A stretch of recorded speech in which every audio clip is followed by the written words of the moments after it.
Hello मेरे प्यारे बच्चों, आशा करता हूं आप लोग सब बढ़िया होंगे।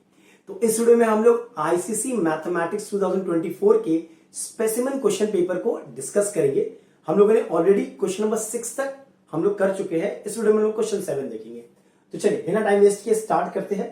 प्रीवियस वीडियो का लिंक आपको डिस्क्रिप्शन बॉक्स या फिर प्लेलिस्ट में मिल जाएगा। क्वेश्चन 7 जो कि कोऑर्डिनेट पे बेस्ड है, part 1। The line segment joining A and B, A is 2, -3 and B is -3, 2 is intercepted by the x-axis at the point M and the y-axis at the point N. मतलब x-axis को M पे काट रहा है और y-axis को N पे cut कर रहा है। PQ is the perpendicular to AB. PQ एक perpendicular है on AB at R, मतलब point of intersection is R and meets the y-axis। और PQ जो है y-axis को कहां पे मीट कर रहा है? At the distance of 6 unit from the origin। origin से 6 यूनिट, मतलब ये 6 है। As shown in the diagram। Diagram दिया हुआ है आपको। पहला सवाल है find the coordinate of m and n। अब m तुम ध्यान से देखो, m क्या है? x एक्सिस पे ना। A point which lies on the x axis, उसका ऑर्डिनेट 0 होता है। मतलब m का कोऑर्डिनेट क्या होगा? -1, 0। यस और नो? पहला वाला एब्सिसा होता है और दूसरा वाला ऑर्डिनेट होता है। एक्स एक्सिस पे ऑर्डिनेट का वैल्यू 0 होता है। चलिए एन का कोऑर्डिनेट भी बोला है। एन वाई एक्सिस में है, उसका एब्सिसा 0 होगा और ऑर्डिनेट देख लो ध्यान से, डायग्राम -1 होगा। Very easy. Coordinate of S, S भी हमारा जो है वो वाई एक्सिस में है, पॉजिटिव साइड में। तो ये हो जाएगा मेरा 0,6, एब्सिसा 0 होगा और ऑर्डिनेट 6 होगा, तो 0,6। स्लोप ऑफ ए बी, अच्छा स्लोप ऑफ ए बी, अगर ए बी आप देखो ध्यान से तो ए का कोऑर्डिनेट है 2, -3 और बी का कोऑर्डिनेट है दिया हुआ है -3, 2। तो अगर किसी लाइन के दो पॉइंट का कोऑर्डिनेट दिया हुआ है, स्लोप कैसे निकालेंगे? Very easy. ये सपोज आपका x1 y1 है, x1 y1 है और ये x2 y2 है। तो स्लोप का फॉर्मूला क्या होता है? y2 - y1 by x2 - x1।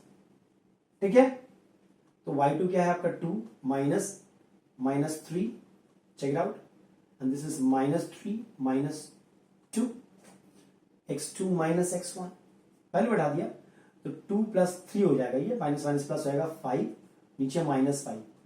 मतलब स्लोप ऑफ ए बी जो है, स्लोप ऑफ ए बी जो है वो है -1। हमारा स्लोप नेगेटिव पॉजिटिव कुछ भी हो सकता है। उसके बाद बोला गया नंबर डी में, equation of the line P Q. P Q का इक्वेशन चाहिए, पी क्यू का इक्वेशन चाहिए। ध्यान से देखिए, ये जो पी क्यू लाइन है, पी क्यू लाइन है, इस पे एस लाई कर रहा है। ये पी क्यू जो लाइन है ध्यान से देखो, इस पे एस लाई कर रहा है। यहां पे पी है, यहां पे क्यू है। एस का कोऑर्डिनेट क्या है?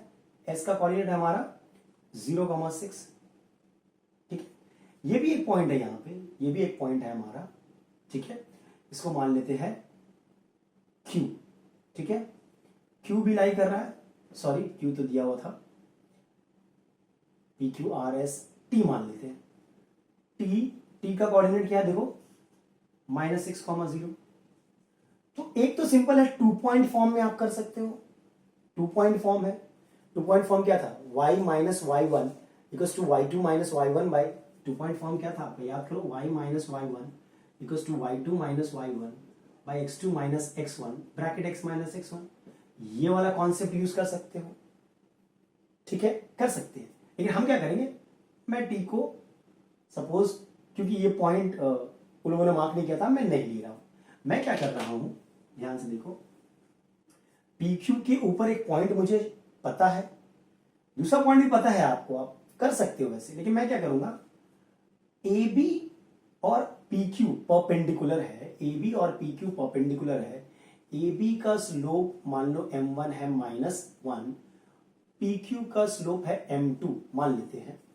तो क्योंकि ये दोनों परपेंडिकुलर है, तो दोनों के स्लोप को अगर मल्टीप्लाई करेंगे, दोनों के स्लोप को अगर मल्टीप्लाई करेंगे तो -1 मिलेगा, क्योंकि दोनों परपेंडिकुलर है। m1 है -1, m2 इक्वल्स टू -1 यानी m2 इक्वल्स टू 1। मतलब PQ का जो स्लोप है, PQ का जो स्लोप है वो 1 है। अब आपके पास एक पॉइंट है, स्लोप है, पॉइंट स्लोप फॉर्म यूज कर लो। पॉइंट स्लोप फॉर्म क्या था याद करो, अगर आपके पास एक पॉइंट है और एक स्लोप है तो पॉइंट स्लोप फॉर्म क्या था, y minus y1 equals to mx minus x1, where x1 y1 is the point. Check it out. तो हो जाएगा y minus 6 equals to 1 x minus 0। m आपका 1 है, m2 is the slope of PQ which is 1। तो y minus 6 equals to x यानी कि y minus x equals to 6। This is your equation. Am I correct? ठीक है। अगर आप 2 point form करते, बंदा अगर कोई 2 पॉइंट फॉर्म करता वो भी कर सकता था। देखो PQ है, P और Q है, P से पहले एक पॉइंट है S जो कि मेरा है 0,6, ध्यान से देखना। Q से पहले मैंने पॉइंट लिया है T जो कि है 0, -6,0। 2 पॉइंट पता है आपको, 2 पॉइंट फॉर्म क्या था, ये x1 y1 ले लो, ये x2 y2 ले लो। ध्यान से देखना, y minus y1, y2 minus y1, x2 minus x1, bracket x minus x1। Value आप सब्स्टिट्यूट करेंगे और कुछ करना है नहीं हमें। चेक करते एक बार, दोनों से ही आंसर सेम आएगा। देखिए y minus 6 equals to y2 minus y1, x2 minus x1। मैं वैल्यू बैठा रहा हूं, ठीक है। ये मेरा x1 y1 है, ये मेरा x2 y2 है, ब्रैकेट x माइनस x1। तो ये क्या हो गया भाई, y minus 6 by minus 6 1, x minus 0 x होता है, तो y minus 6 equals to x। वही तो आ रहा है भाई, y माइनस 6 इक्वल्स टू 6। दोनों ही केस में आप पॉइंट स्लोप फॉर्म करो, आप पॉइंट स्लोप फॉर्म करो या फिर 2 पॉइंट फॉर्म करो, आंसर सेम आएगा। ठीक है, चलो ये तो था क्वेश्चन नंबर 7 का पार्ट 1। बड़ा ही इंटरेस्टिंग था, केस स्टडी बोल सकते हैं, बिकॉज आपको डायग्राम दिया हुआ था, उसके बेसिस पे आपको सवाल पूछा है। चलो नेक्स्ट देखते हैं पार्ट 2। चलो पार्ट 2 देखते हैं। The angle of depression of 2 ships A and B on opposite side of a lighthouse of height 100 metre are respectively 42 degree and 54 degree. मतलब ये एक लाइट हाउस है, इसके टॉप से अगर 2 शिप है, यहां पे A और B शिप है, तो उसके जो एंगल ऑफ डिप्रेशन है वो है 42 डिग्री और 54 डिग्री। ये दिया हुआ है, हमें डायग्राम में दिया हुआ है। And the line joining the 2 ships passes through the foot of the lighthouse। ठीक है, find the distance between the 2 ship. A और B के बीच में जो डिस्टेंस है वो निकालना है हमें। ठीक है, give your final answer correct to the nearest whole number. उसी आंसर को हमें राउंड ऑफ करना है to the nearest whole number. चलो ठीक है, सबसे पहले डायग्राम देखो आप, इसको A B C, इसको D मान लो। ठीक है, तो 2 ट्राइंगल है आपके पास। देखो इन ट्राइंगल ADC और दूसरा ट्राइंगल है इन ट्राइंगल BDC। ध्यान से देखना, ADC और BDC दोनों ही राइट एंगल ट्राइंगल है। ठीक, मान लो AD है, मान लेते हैं कि भैया मेरा AD जो है वो x मीटर है और मेरा DB जो है y मीटर है। अब इस ट्राइंगल में ये 54 है एंगल ऑफ डिप्रेशन, तो एंगल ऑफ एलिवेशन भी 54 होगा, हालांकि मार्क कर दिया उन्होंने। तो जनरली हम क्या करते हैं कि tan theta equals to perpendicular by base, equals to perpendicular by base. हमें बेस निकालना है, tan थीटा अगर यूज करते हैं परपेंडिकुलर बाई बेस। लेकिन एक प्रॉब्लम होगा, क्या प्रॉब्लम होगा देखिए ध्यान से। अगर कोई बंदा लिखता है tan 54 is perpendicular CD by base AD, ध्यान से देखना। अब tan 54 का मैं वैल्यू लिखता हूं, इसे मैं ऐसे नहीं सॉल्व कर रहा है, इसे मैं tan से नहीं, मैं cot से सॉल्व करूंगा। देखिएगा tan 54 का कोई वैल्यू लिखता है तो वो होता है 1.3764। ये आपको दिया रहेगा एग्जाम के टाइम में, आपको ये टेबल प्रोवाइड किया जाएगा। तो tan 54 डिग्री हमारा वैल्यू दिया हुआ है, CD है 100, ये है x। अब ध्यान से देखो, समझो बात को, तो x क्या होगा 100 डिवाइड बाई 1.3764। ये कैलकुलेशन आपको नहीं लगता थोड़ा सा लेंथी हो जाएगा? थोड़ा सा लेंदी हो जाएगा मेरा ये कैलकुलेशन। यहां पर भी अगर कोई बंदा इस ट्राइंगल में भी tan यूज करता है हो तो जाएगा, मैंने बोलना नहीं होगा। tan 42 perpendicular 100 by base that is y। और tan 42 का वैल्यू क्या दिया हुआ है मैं देख के बताता हूं आपको, 0.9004। तो 0.9004 is equal to 100 by y। ध्यान से देखना, y इक्वल्स टू 100 बाई 0.9004, ये मेरा आ रहा है। अब 100 डिवाइड बाई 0.9004 आपको थोड़ा सा टफ पड़ेगा, थोड़ा टाइम कंज्यूम होगा। मैं क्या करूंगा, मैं tan नहीं यूज करूंगा। मेरा ये प्रोसेस नहीं होगा, मेरा जो अप्रोच होगा वो tan नहीं होगा। हालांकि आप कर सकते हो, मैंने नहीं बोला आप नहीं कर सकते हो, आप कॉट यूज करो। आप क्या यूज करो, कॉट। तो इन ट्राइंगल, ध्यान से देखिएगा, इन ट्राइंगल ADC अगर कोई बंदा कॉट 54 डिग्री लिखता है, कॉट 54 डिग्री, तो वो होता है कॉट क्या होगा, बेस बाई परपेंडिकुलर, मतलब x बाई 100। कॉट 54 डिग्री को वैल्यू को 100 से मल्टीप्लाई करना बड़ा इजी होगा, इससे तो इजी होगा। अब कॉट 54 टेबल देखिए हम, को टेंजेंट कॉट का भी आपको टेबल देना चाहिए, लेकिन इस बुक में देखो ML अग्रवाल में, ये पुराना वाला है, यहां पे टेंजेंट दिया हुआ है, tan का वैल्यू दिया, कॉट का वैल्यू नहीं दिया हुआ है। लेकिन हमें पता है कि भैया कॉट 54 और tan 36 का वैल्यू सेम होता है। आपने क्लास 9 में पढ़ा होगा, क्योंकि ये कॉम्प्लीमेंट्री एंगल है। 54 और 36 कॉम्प्लीमेंट्री है। याद है हम लोग कैसे करते थे, इसको आप कॉट 90 माइनस 36 ले सकते हो, और कॉट 90 माइनस थीटा क्या होता है, tan थीटा होता है। मतलब इसका वैल्यू और इसका वैल्यू सेम होगा। तो क्योंकि मेरे इसमें कॉट का नहीं दिया हुआ, मैं tan ही का लिख दे रहा हूं, tan 36 का वैल्यू है 0.7265, 0.7265 is equal to x by 100, cot 54 degree का।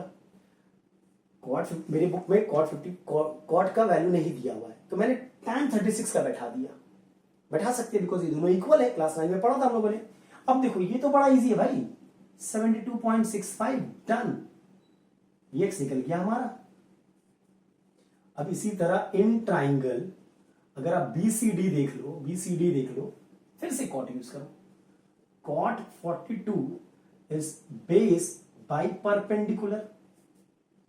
अब कॉट 42 अगेन, कॉट 42 जो है वो tan 48 के बराबर होगा। ठीक है, आपको जो दिया रहेगा टेबल उसमें रहेगा, मेरे बुक में नहीं है इसमें, ठीक है, तभी मैं टेंजेंट की हेल्प ले रहा हूं। तो tan 48 क्या है भाई, tan 48 है 1.1106, 1.1106 इक्वल्स टू y बाई 100। तो y क्या होगा, मल्टीप्लाई करोगे तो 111.06 मीटर। ठीक है, ओके। देखो इससे तो इजी कैलकुलेशन था ये। तो AB लेंथ क्या होगा, AB होगा 111.06 प्लस 72.65, दैट्स 183.71 मीटर। ये आ गया मेरा पहला पार्ट का आंसर। लेकिन बोला क्या है सेकंड पार्ट में, हमें बोला है give your final answer correct to the nearest whole number. तो 183.71 नियरेस्ट होल नंबर क्या होगा, 184 मीटर। ये मेरा आंसर होगा। Am I clear? मैं नहीं बोल रहा हूं आप tan यूज नहीं कर सकते, आप tan यूज कर सकते हो, बट ये कैलकुलेशन को तो चेक करो भाई, चांसेस हाई बहुत टाइम वेस्ट होगा आपका। आप कॉट यूज करो ना, वो बेटर होगा, हर बार देता है ऐसा। Cot is a better option. ठीक है, चल ये तो था 7 पार्ट 2। नेक्स्ट हम देखते हैं, अब चलो नेक्स्ट देखते हैं 8 पार्ट 1 क्या दिया हुआ है। Solve the following in equation and right the solution set and represent it on a number line, real number line. ठीक है, 3 minus 2x greater than equal to x plus 1 minus x by 3 greater than 2x by 5 and x belongs to real number। चलिए, तो इसे हमें 2 part में solve करना पड़ता है कि नहीं। पहला पार्ट हमारा क्या है, 3 minus 2x greater than equal to x plus 1 minus x by 3, ये हमारा पहला पार्ट है। ठीक है, दूसरा पार्ट आपका क्या है, दूसरा पार्ट है x plus 1 minus x by 3 greater than twice x plus twice x by 5। चलिए अब सॉल्व करते हैं एक एक करके।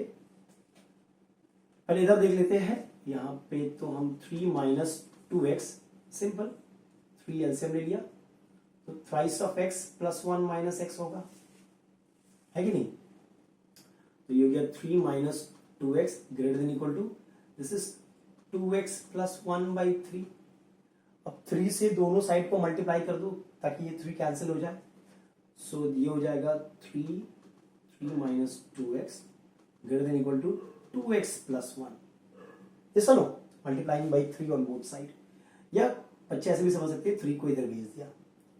ये पॉसिबल तभी है अगर ये पॉजिटिव हो, ठीक है। नेगेटिव होता तो सीन बदल जाता, भेज सकते हो आप।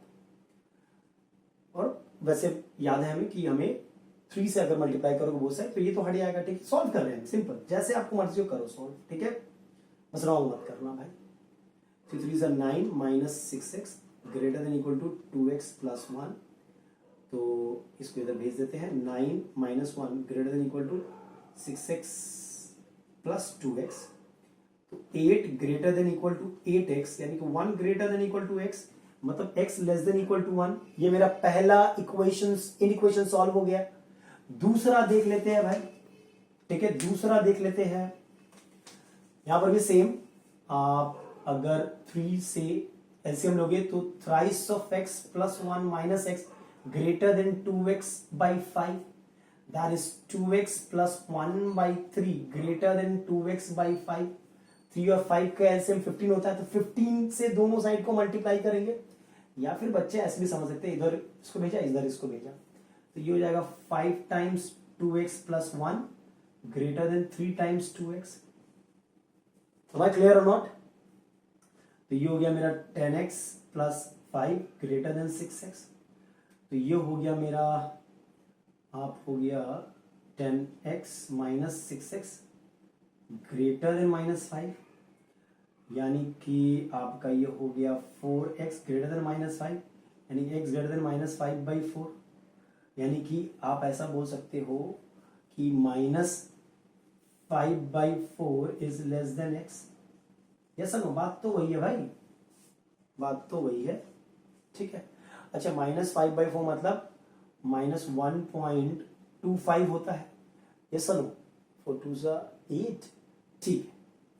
मतलब आपका जो सॉल्यूशन सेट लिखेंगे हम, ध्यान से लिखना, अब हम सॉल्यूशन सेट लिखने वाले हैं। कैसे लिखेंगे हम, देखिएगा, x इज सच दैट, पहले वाला लिखते हैं, छोटा है ये, minus 5 by 4 less than x and x less than equal to 1 and x belongs to real number. ये मेरा सॉल्यूशन सेट कहलाएगा, ठीक है। ध्यान से याद रखना। Okay, x is such that minus 5 by 4 less than x less than equal to 1, smaller one the greater one, then in the middle you put x और लेस देन साइन। यहां पे इक्वल टू था तो equal to हमने बैठा दिया। ये तो नंबर लाइन हो गया हमारा, ठीक है। सॉल्यूशन सेट हो गया, नंबर लाइन भी बोला है, ठीक है। तो नंबर लाइन बना लेते हैं, ध्यान से देखना। 0 1 2 -1 -2 -3। ये क्या है, ये है -1.25। -1.25 मेरा यहां पे होगा, है कि नहीं, चेक कर लो। जो मेरा -1.25 होगा वो कहां होगा, वो यहीं पर कहीं पर होगा अप्रोक्सीमेटली। अगर आप सही से मार्क करते हो तो आपको नंबर मिल जाएंगे, ठीक है। 1.5 -1.5 और -1 के बीच में होगा। अब क्या करेंगे, यहां पे एक सर्कल बनाया हमने, ठीक है, -5 बाई 4, 1 पे एक बनाया, इसको ज्वाइन किया, बीच वाला पूरा शेड करेंगे बिकॉज ऑल आर इंक्लूडेड, और 1 भी इंक्लूडेड है ना, तो ये वाले सर्कल को भी शेड करेंगे, ठीक है। ये मेरा हो गया आपका नंबर लाइन। कोई बंदा ऐसे भी बना सकता था, देखो, ऐसे ऐसे ऐसे, चेक आउट दिस, ये होता आपका -5/4 और ये होता 1। ठीक है, इक्वल टू मतलब स्ट्रेट लाइन, ये कर्व लाइन होगा। ठीक है, ये दोनों ही एक्सेप्टेड है, कोई सा भी करोगे आपको नंबर मिलेंगे। चल, ये तो हो गया। 8 पार्ट 2 देखते हैं अब। चलिए 8 पार्ट 2 देखते हैं। A B C D is a cyclic quadrilateral. Cyclic quadrilateral वो होता है जिसके जो वर्टिसेस होते हैं, जो कॉर्नर्स होते हैं, वो सर्कमफ्रेंस ऑफ द सर्कल पे लाई करते हैं। देखो ए बी सी डी सब सर्कमफ्रेंस ऑफ द सर्कल पे है, इसे हम साइक्लिक क्वाड्रिलेटरल बोलते हैं। In which B C and C D are equal, these two sides are equal, and E F is the tangent at A. CBD is 43, ADB is 62. Find angle ADC, मतलब ये पूरा का पूरा angle बोला है मैं निकालने। ठीक है, एंड ABD मतलब ये वाला एंगल। ओके, FAD मतलब ये वाला एंगल। सबसे पहले ये पूरा एंगल जो बोला है हमें वो निकालने की कोशिश करते हैं। अब देखो ट्राइंगल, अगर देखो ये 8 का पार्ट 2 है, आप ट्राइंगल BDC देख रहे हो, वहां पे BC और DC सेम है ना। तो अगर ऐसा होता है तो ये आइसोसेलेस ट्राइंगल है। आइसोसेलेस ट्राइंगल में ये दो साइड इक्वल है, मतलब इन दोनों साइड के जो ऑपोजिट एंगल होंगे वो इक्वल होंगे, मतलब ये वाला एंगल और ये वाला एंगल इक्वल होगा ना भाई। ये सुनो, मतलब angle BDC, check out, angle BDC will be equal to DBC, क्योंकि आइसोसेलेस ट्राइंगल है भाई। Angle opposite to equal sides are equal. याद है बचपना में क्या था, ये इक्वल है तो ये और ये भी इक्वल होगा, सेम लॉजिक। तो ये अगर 43 है, एंगल BDC क्या होगा, एंगल BDC होगा 43 डिग्री। ठीक है, हमसे मांगा है ADC, तो पहला पार्ट में मांगा है एंगल ADC। अब एंगल ADC क्या होगा, 62 प्लस 43, ये दोनों मिला के होगा ना भाई, 105 डिग्री। डन। दूसरा बोला है एंगल ABD, ये वाला एंगल। अब समझो बात को, ये एक साइक्लिक क्वाड्रिलेटरल है। मान लेते हैं ये एंगल X है, मान लेते हैं ये एंगल X है। साइक्लिक क्वाड्रिलेटरल में क्या होता है, साइक्लिक क्वाड्रिलेटरल में क्या होता है, ये मान लो साइक्लिक क्वाड्रिलेटरल है तो इसके ऑपोजिट जो एंगल्स होते हैं उनको ऐड करने से 180 मिलता है। दे आर सप्लीमेंट्री, मतलब मैं कह सकता हूं ये पूरा का पूरा एंगल, मतलब एंगल ADC प्लस ये पूरा का पूरा एंगल, मतलब angle ABC, this will be 180 degree. Cyclic quadrilateral है भाई, opposite angles are supplementary to each other. अब ADC क्या है, ADC अभी हम लोग ने निकाला है 105, और ABC क्या है, X प्लस 43। डायग्राम चेक करो। ठीक है, तो ये हो गया 148 ना हो गया, तो X क्या होगा 180 minus 148 which is equal to 32 degree. मतलब जो एंगल हमें बोला है एंगल ABD वो कितना है, 32 डिग्री। डन। FAD मान लो y है, ये मेरा 32 निकल गया, ये मेरा 32 निकल गया। अब ध्यान से देखो तो एंगल X और एंगल Y सेम है, एंगल इन ऑल्टरनेट सेगमेंट। क्या था प्रॉपर्टी, याद करो, अगर ये सर्कल है, ठीक है, यहां पे टैंजेंट है, यहां पे कॉर्ड है, ये टैंजेंट है, यहां पे कॉर्ड है, कॉर्ड और इसके बीच में जो एंगल होता है, और जो इस कॉर्ड और टैंजेंट के बीच में जो एंगल होता है, कॉर्ड और टैंजेंट के बीच में जो एंगल होता है, और इस कॉर्ड से कहीं पर भी ऑपोजिट सेगमेंट में आप अगर एक एंगल बनाते हो तो वो वाला एंगल और ये वाला एंगल इक्वल होता है। ये वाला एंगल और इससे मैंने कौन सा एंगल बनाया, ये वाला एंगल बनाया, चेक करो, ये और ये एंगल इन ऑल्टरनेट सेगमेंट हो गया। मतलब मैं कह सकता हूं कि angle FAD will be equal to A B D will be equal to 32 degree. Why? Angle in alternate segment reason जरूर लिखना. हो गया 32 डिग्री. पार्ट 3 सही है. बड़ा इजी था ये, उतना टफ था नहीं. ओके, कॉन्सेप्ट क्लियर होना चाहिए. जितने भी थ्योरम्स है अगर आपके क्लियर है तो आप आराम से इस सम्स को कर पाओगे. चलिए यहीं पर करते हैं नेक्स्ट सम. हमारा नेक्स्ट सम है 8 का पार्ट 3 जो कि फिर से कोऑर्डिनेट ज्योमेट्री में बेस्ड है. Okay, number 3. A B and C are the vertices of the triangle A B C. Diagram बना लेते हैं, बेटर होगा अंडरस्टैंडिंग के लिए. A B C, these are the vertices of the triangle A B C. A है आपका ए comma B, B है आपका -4,3 और सी है आपका 8,-6. Point D is on B C. एक डी पॉइंट है बीसी में, such that B D is to D C is 2:1.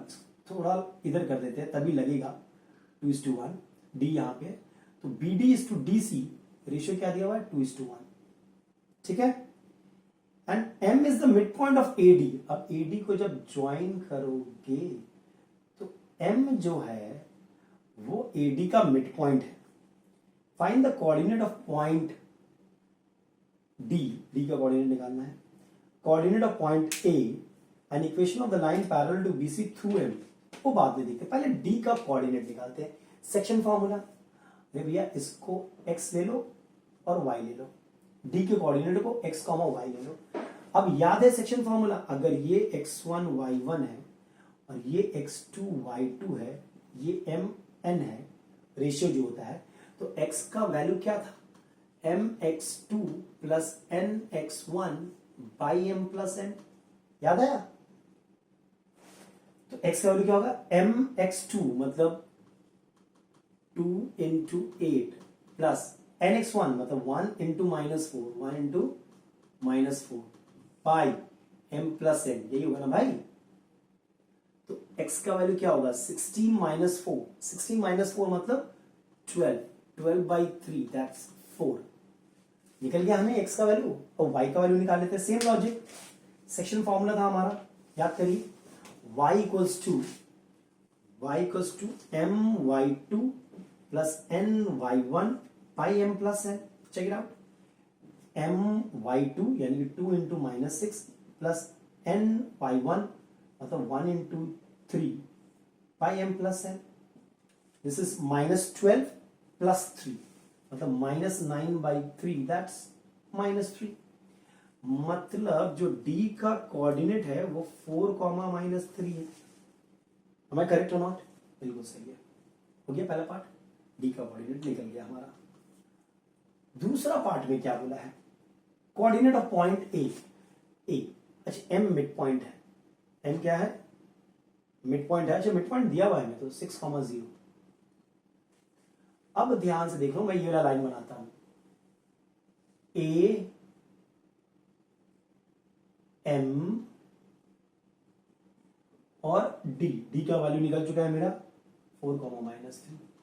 Now M is the mid point. तो मिड पॉइंट का फॉर्मूला क्या था, x is equal to x1 plus x2 by 2. याद है mid point formula, x equals to x1 plus x2 by 2. x equals to x1 plus x2 by 2. ये x1 y1, ये x2 y2 और ये xy है हमारा. तो 6 2 12 इक्वल्स टू a प्लस 4 यानी कि a इक्वल्स टू 8. निकल गया a का वैल्यू 8. इसी प्रकार y equals to y1 plus y2 by 2. ये लॉजिक था हमारा. y equals to y1 plus y2 by 2. y equals to y1 plus y2 by 2. ये 2 0 टाइम्स 0 होगा मतलब 0 इक्वल्स टू b माइनस 3 यानी कि b इक्वल्स टू 3. यानी कि जो a का कोऑर्डिनेट है हमारा वो है 8,3. a का जो कोऑर्डिनेट है हमारा वो है 8,3. सही है. अब लास्ट क्वेश्चन क्या बोल रहा है, लास्ट क्वेश्चन बोला ये क्लियर है अभी तक. Equation of the line parallel to the line BC through M. मतलब एक लाइन बनाओ जो m से पास कर रहा हो, जो m से पास कर रहा हो और BC के पैरेलल हो, इसका हमें इक्वेशन चाहिए। समझ रहे हो बात को? Find the equation of the line parallel to the line BC through m। चलो अच्छी, ये लाइन मान लेते हैं EF है। ये लाइन जो EF है वो BC लाइन के पैरेलल है, मतलब दोनों का स्लोप सेम होगा। तो पहले BC का स्लोप निकाल लेते हैं।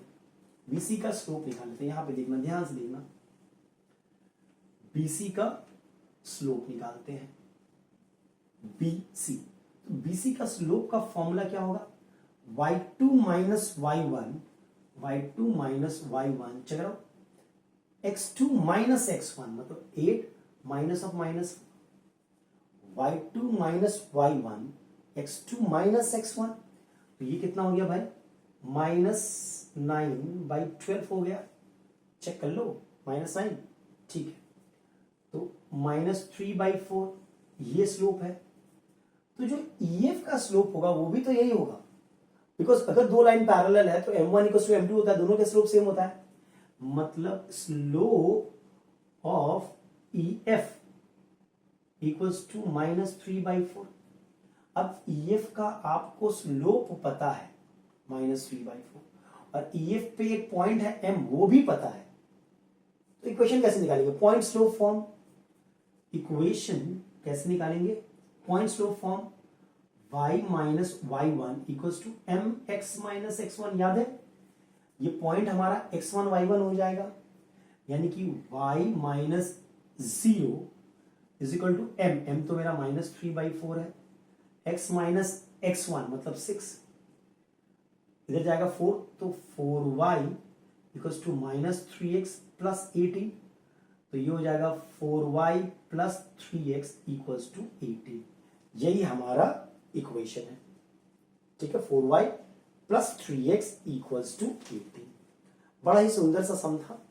कॉन्सेप्ट देखो, दोनों ही कॉन्सेप्ट दे दिया है।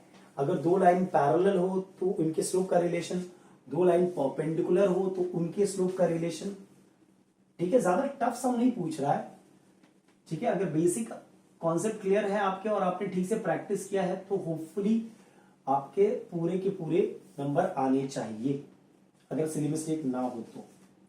चलिए क्वेश्चन नंबर 9 का पार्ट 1 क्या कह रहा है?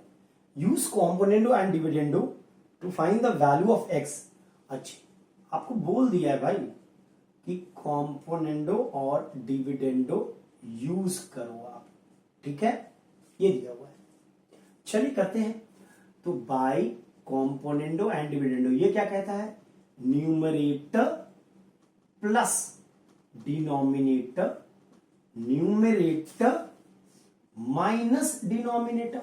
माइनस करेंगे तो दोनों का साइन चेंज हो जाएगा, है कि नहीं? या ब्रैकेट ले लेना, 14 प्लस 13, 14 माइनस 13।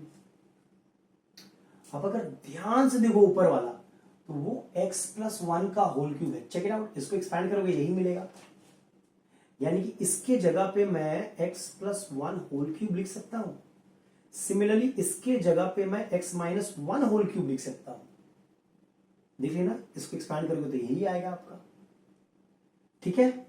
और ये हो गया 27/1। अच्छा, इसको मैं x plus 1 by x minus 1 का whole cube equals to 3 cube लिख सकता हूं। अब क्योंकि पावर सेम है तो बेसिस सेम होगा, मतलब मैं कह सकता हूं x plus 1 by x minus 1 equals to 3। अब या तो फिर से कॉम्पोनेंट और डिविडेंड कर लो, लेकिन बहुत सिंपल है, तो क्रॉस मल्टीप्लाई करके चेक कर लेंगे हम लोग। इक्वल्स टू 3x माइनस 3, मतलब 1 plus 3 equals to 3x minus x, 4 equals to 2x, x equals to 2। यही मेरा आंसर होगा। Am I clear? चलिए, बड़ा इजी सम था ये बस देखना था अरेंजमेंट। ये मेरा x प्लस 1 होल क्यूब हो रहा है, बिकॉज इसको खोलोगे तो क्या होगा? a cube plus b cube plus 3a square b plus 3ab ab square, है कि नहीं? या फिर a cube plus b cube plus 3ab a plus b कर लेंगे, जो मर्जी हो आपका। वैसे ये वाला a minus B whole cube का फॉर्मूला है। चलिए ये तो हो गया, बड़ा ही इजी था हमारा 9 पार्ट 1। 9 पार्ट 2 देखते हैं, बड़ा ही प्यारा सा है आपका, क्वाड्रेटिक इक्वेशन से दिया है problem sum. The total expenses of a trip for a certain number of people is 18,000। जो टोटल एक्सपेंस था, कुछ लोग कहीं जाने की बात कर रहे थे, तो टोटल एक्सपेंस था मेरा 18,000 rupees. If 3 more people join them, अगर 3 लोग ज्यादा ज्वाइन करेंगे, then the share of each reduces by 3,000। Then सबको 3,000 कम देना पड़ेगा। Take x as the original number of people, form a quadratic equation in x and solve it. 2 case है, देखो ध्यान से, केस 1 केस 2। ये ओरिजिनल केस है हमारा। ओरिजिनल केस में आपके पास टोटल जो अमाउंट है वो है ₹18,000 और नंबर ऑफ पर्सन जो है वो है मेरे x बोल दिया। देखो, take x be the original number of people, ठीक है। सेकेंड केस में क्या है, टोटल तो अभी भी आपके पास उतने ही पैसे हैं, ठीक है, एक्सपेंसेस उतना ही है, लेकिन नंबर ऑफ पर्सन चेंज हो गया। नंबर ऑफ पर्सन क्या हुआ है, इफ 3 मोर पीपल ज्वाइन, मतलब x प्लस 3। अब इस केस में हर एक आदमी कितना कंट्रीब्यूट करेगा, कंट्रीब्यूशन ऑफ 1 पर्सन वो हो जाएगा 18,000 बाई x। और इस केस में कंट्रीब्यूशन ऑफ ईच पर्सन होगा 18,000 बाई x प्लस 3। यही कंट्रीब्यूट कर रहे हैं ना दोनों के दोनों केस में। अब क्या बोला है कि अगर 3 लोग बढ़ जाएंगे, then the share of each reduces by 3,000। मतलब अब सबको कम पे करना पड़ रहा है, कितना, 3,000। The difference of the contribution is given, मतलब दिस पहले आपको ज्यादा देना पड़ रहा था, अभी आपको कम देना पड़ रहा है। This minus this is how much, 3,000। यही दिया हुआ है हमें अकॉर्डिंग टू द प्रॉब्लम। समझ में आया? Original case minus new case is equal to 3,000। ये डिफरेंस दिया हुआ था, डिफरेंस मतलब दिस माइनस दिस, ये ज्यादा है, ये कम है, बिकॉज डिनोमिनेटर का बड़ा है, तो दिस माइनस दिस मत कर देना। अब देखो 18,000 ये कॉमन ले लो, तो 1 by x minus 1 by x plus 3 equals to 3,000। 3,000 1 time, 3,000 6 times, तो ये हो गया आपका 6, और अंदर में एलसीएम ले लो x प्लस 3, ये हो जाएगा x plus 3 minus x equals to 1। ये गया काम से, 3 6 18, और ये पूरा इधर आ जाएगा, मतलब x स्क्वायर प्लस 3x। ये खोलो ना, तो x स्क्वायर प्लस 3x होगा। अब इसको इधर लिया तो x square plus 3x minus 18 equals to 0। अब इसको हम सिंप्लीफाई कर लेंगे, middle term x square plus 6x minus 3x, middle term देख लो, सही है। x कॉमन लिया, x प्लस 6 माइनस 3 कॉमन लिया, x प्लस 6 इक्वल्स टू 0, यानी कि x minus 3 x plus 6 equals to 0। मतलब या तो ये 0 होगा, जब ये 0 होगा तो x का वैल्यू 3 आएगा, और जब ये 0 होगा तो x का वैल्यू माइनस 6, जो कि पॉसिबल ही नहीं है। नंबर पीपल कैसे नेगेटिव होंगे, मतलब x क्या है 3, मतलब ओरिजिनल नंबर ऑफ पीपल व 3 लोग थे। समझ गए? चलिए, ये तो था 9 का पार्ट 2। फिर है 9 का पार्ट 3 जो कि लोकस से दिया है। 10 कर लेते हैं, उसके बाद इसको बोर्ड में तो नहीं समझा पाएंगे, इसको मैं कंपास से बना के आपको समझाऊंगा, ठीक है, तो उसको मैं लास्ट में करूंगा। पहले 10 देख लेते हैं।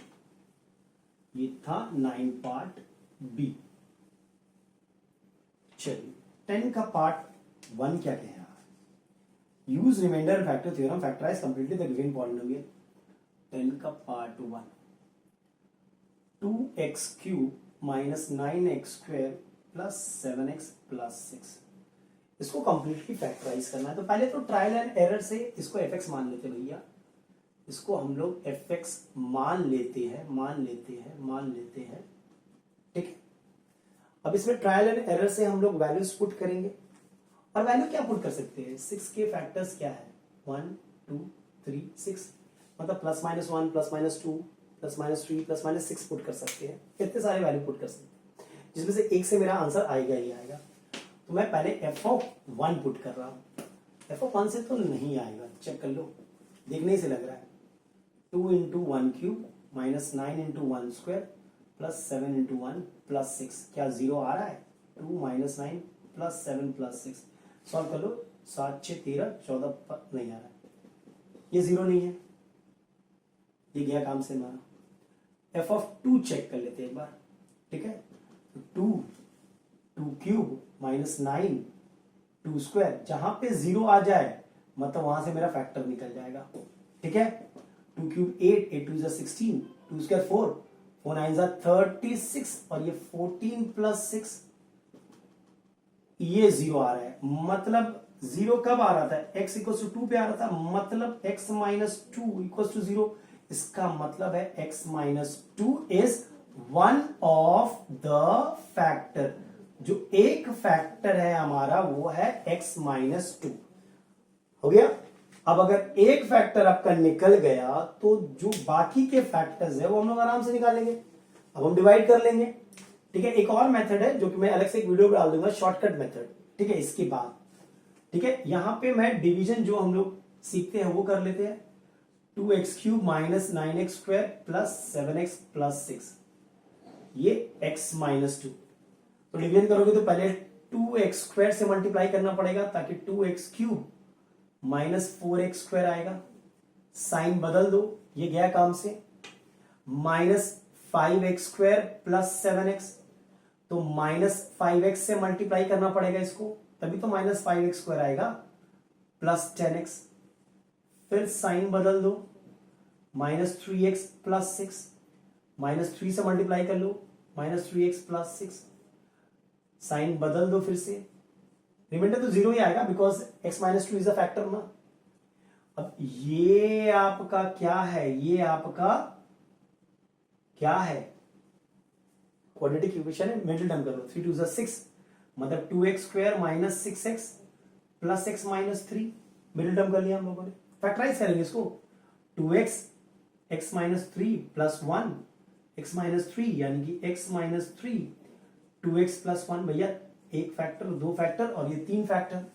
आंसर हम ऐसे लिखेंगे, देखो ध्यान से देखो, आंसर मेरा क्या होगा? फैक्टराइज करके क्या होगा? पहला फैक्टर है x - 2, दूसरा फैक्टर है x - 3 और तीसरा फैक्टर है 2x + 1।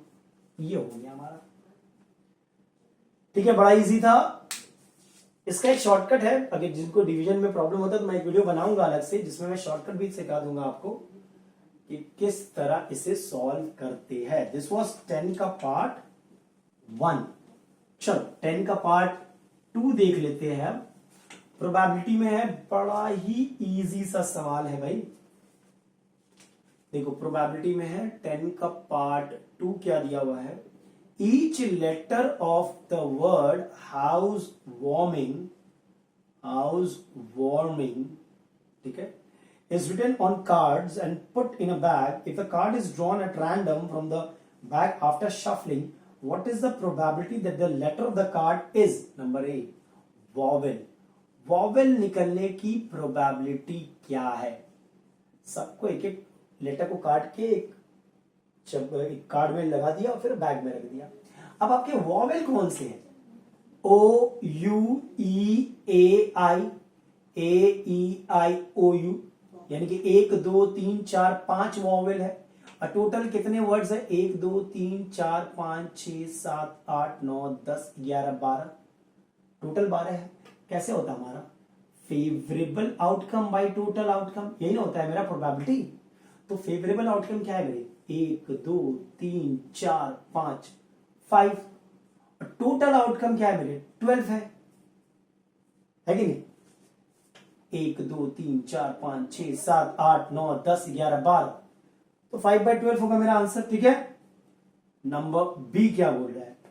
One of the letters of the word swing, मतलब कोई भी एक लेटर यहां से निकल जाए, तो अब जो प्रोबेबिलिटी होगा मेरा फेवरेबल आउटकम कितना होगा? 1 2 3 4 5 6, और टोटल आउटकम क्या है? 12। मतलब 1/2 हमेशा रिड्यूस करके दीजिएगा, ये आपका आंसर हो गया, है कि नहीं? चलिए सही है। सी क्या बोल रहा है? Not a letter from the word wear, मतलब ये वाले नहीं निकलने चाहिए, मतलब इसको छोड़ के बाकी सब निकल सकता है। WEAR,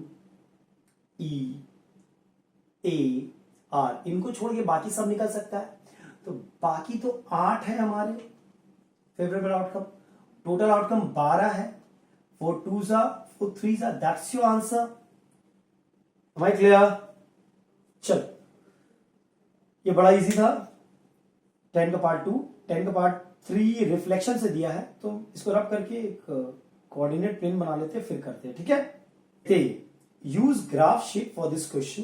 10 का part 3, take 2 centimeters 1 unit along the axis, both the axis, graph में लेना, ठीक है? प्लॉट A 1,2, 1,2 मतलब यहां पे A होगा। प्लॉट B 1,1 मतलब यहां पे B होगा, ठीक है? C 2,1, 2,1 यहां पे होगा C भाई, ठीक है? ABC निकल गया हमारा। Reflect ABC about Y axis, Y axis के अबाउट इसे रिफ्लेक्ट करना है, Y एक्सिस के अबाउट, ठीक है? मतलब A को, A जो है आपका A है 1,2, उसको Y एक्सिस पे रिफ्लेक्ट करेंगे। Y एक्सिस पे जब रिफ्लेक्ट करते हैं, Y एक्सिस पे जब रिफ्लेक्ट करते हैं, तो सपोज ये A डैश हुआ, तो A डैश का कोऑर्डिनेट क्या होगा? याद है, एब्सिसा का साइन चेंज हो जाता है, मतलब -1,2 होगा, मतलब -1,2 होगा, मतलब ये मेरा A डैश है, चेक कर लो। सिमिलरली B जो है मेरा 1,1, उसको भी Y एक्सिस में रिफ्लेक्ट किया गया है, तो B डैश क्या होगा? -1,1, -1,1, ये मेरा B डैश हो गया। सिमिलरली C को भी रिफ्लेक्ट किया गया है, जैसे कि मैं देख रहा हूं 2,1, इसको अगर रिफ्लेक्ट करोगे Y एक्सिस में, तो जाहिर सी बात है C डैश क्या होगा? -2,1, -2,1 C डैश, ठीक है? उसके बाद बोला है reflect ABC, A dash, B dash and C dash about X axis and name them A double dash, B double dash, C double dash, A triple dash, B triple dash and C triple dash. मतलब क्या हुआ है?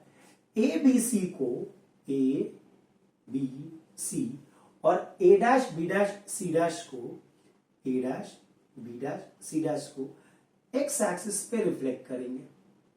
A है क्या? 1,2, जब X axis में reflect करेंगे, ये A डबल डैश बन जा रहा है, तो मेरा Y कोऑर्डिनेट चेंज होगा, मतलब 1,-2। सिमिलरली जब B 1,1 को हम X एक्सिस पे रिफ्लेक्ट करेंगे, तो जो B डबल डैश है मेरा, वो 1,-1 होगा।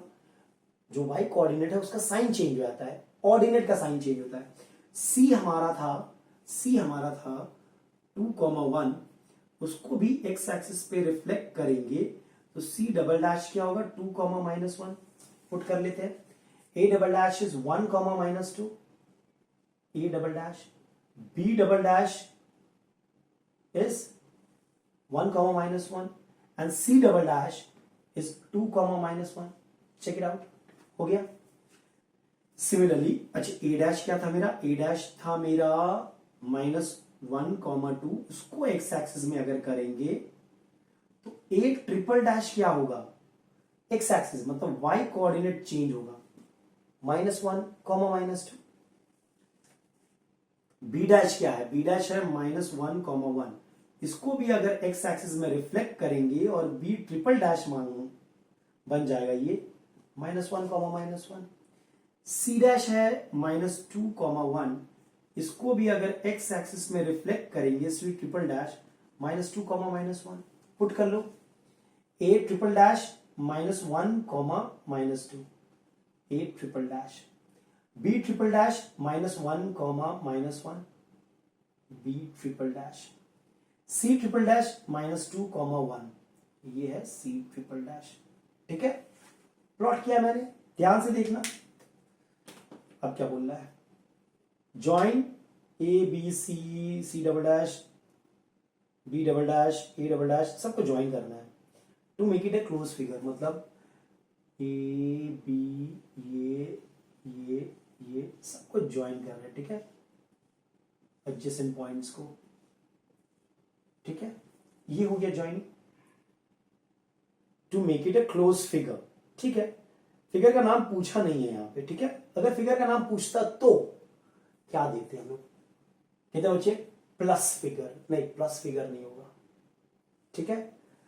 हम इसके साइड्स को गिनेंगे 1 2 3 4 5 6 7 8 9 10 11 12 साइडेड फिगर है ये, बाउंडेड बाय स्ट्रेट लाइन। तो इसे क्या कहेंगे हम, तो इसे कहेंगे हम, 12 साइड है ना, डोडेकागॉन। लेकिन ये 12 साइडेड फिगर का नाम नहीं पूछेगा मेरे हिसाब से, ठीक है। चलो ये तो हो गया हमारा एक लोकस का सम बचा था जो मैं आपको कंपास से यूज करके बताता हूं, ठीक है। चलिए वो सम देखते हैं, वो हमारा लास्ट सम होगा, ठीक है। चलिए अब 9 का पार्ट 3 देख लेते हैं, क्या बोला है। Use ruler and compass only, construct angle A B C 60 degree, A B is 6 centimeter and B C is 5 centimeter. तो सबसे पहले हम देखो, ध्यान से देखना, एक लाइन सेगमेंट बना ले रहे हैं। ए बी कितना है 6 सेंटीमीटर, तो ये मैंने लेंथ मेजर कर लिया ए बी का 6 सेंटीमीटर। यहां से मैंने एक आर्क बना लिया, मतलब ये मेरा है ए बी, ठीक है। अगर ए यहां रखना चाहते हो, बी यहां रखना चाहते हो, वो भी सही है। अब क्या बोला है, एंगल ए बी सी मेरा 60 डिग्री है, तो बी पे मैं एक एंगल बनाऊंगा, बी पे मैं एक एंगल बनाऊंगा जो कि होगा मेरा 60 डिग्री। तो बी पे रख के एक सेमी सर्कल बनाया, फिर यहां से एक आर्क, तो ये मेरा हो गया 60 डिग्री, यस और नो। चलो ये तो हो गया मेरा। बोला है बीसी मेरा 5 सेंटीमीटर है, चेक कर लो। तो ये रहा, बी पे रख के 5 सेंटीमीटर काटेंगे, तो ये मेरा हो गया सी। अब क्या बोल रहा है, देखो पहला part, construct the locus of all the points which are equidistant from AB and BC. So locus of a point which is equidistant from AB and BC will be the angular bisector of ABC. ये दो line जहां meet कर रहा है, वो जो angle बन रहा है उसका एंगुलर बाइसेक्टर अगर हम बनाएंगे, ठीक है, तो उस एंगुलर बाइसेक्टर में जो भी पॉइंट होगा वो उस दोनों लाइन से इक्विडिस्टेंस होगा। तो एंगुलर बाइसेक्टर बना लेते हैं, चेक करो, यहां पे रख के एक बार काटा, यहां पे काटा, तो ये मेरा एंगुलर बाइसेक्टर बन गया। अब इस लाइन पे कोई भी पॉइंट होगा, वो हमारा थ्योरम कहता है कि that will be equidistance from A B and B C. चलो नेक्स्ट देखते हैं, construct the locus of all points equidistance from A and B. अगर दो पॉइंट के इक्विडिस्टेंस निकालना है हमें, उसका लोकस निकालना है, तो वो दोनों पॉइंट को जोड़ के परपेंडिकुलर बाइसेक्टर करते हैं ना। तो ए बी का परपेंडिकुलर बाइसेक्टर निकालो, ए पे रख दिया मैंने, ठीक है, एक बार आर्क ऊपर काटा, एक बार नीचे काटा, यस नो। एक बार बी पे आर्क रखो, बी पे रखो कंपास, एक बार आर्क ऊपर, एक बार आर्क नीचे, तो ये मेरा परपेंडिकुलर बाइसेक्टर बन गया, ठीक है। इस परपेंडिकुलर बाइसेक्टर में कोई भी पॉइंट होगा ना, वो ए और बी से इक्विडिस्टेंस में होगा, ठीक है। क्या बोला है, mark the points which satisfies both the condition A and B S P. अब इस पे, इस लाइन पे, एंगुलर बाइसेक्टर पे जो भी पॉइंट होगा वो ए बी और बी सी से इक्विडिस्टेंस पे होगा, और ये जो लाइन है आपका परपेंडिकुलर बाइसेक्टर, इसमें जो भी पॉइंट होगा वो ए और बी से इक्विडिस्टेंस होगा। तो ये वाला पॉइंट जो है वो दोनों कंडीशन को सेटिस्फाई करता है हमारा, ठीक है, P, ये निकल गया हमारा। उसके बाद क्या बोला गया है, चेक करिए last, hence construct a circle with centre P and passing through A and B। Centre P ले लो, A और B से पासिंग हो रहा है ना, पास हो रहा है ना, तो B पे कंपास ले जाओ और एक सर्कल बना दो। देखो वो A से भी पास करेगा, है कि नहीं। बस ये मेरा सर्कल हो गया। यस नो, यही मेरा था क्वेश्चन नंबर 9 पार्ट 3। तो ये मेरा लास्ट था, 10 कर लिया था हम लोगों ने, फिर ये किया है। तो चलिए इस वीडियो में यहीं तक रखते हैं, नेक्स्ट वीडियो में कुछ और देखेंगे। Till then take care and be safe. और अगर वीडियो पसंद आया तो लाइक शेयर और सब्सक्राइब जरूर करें।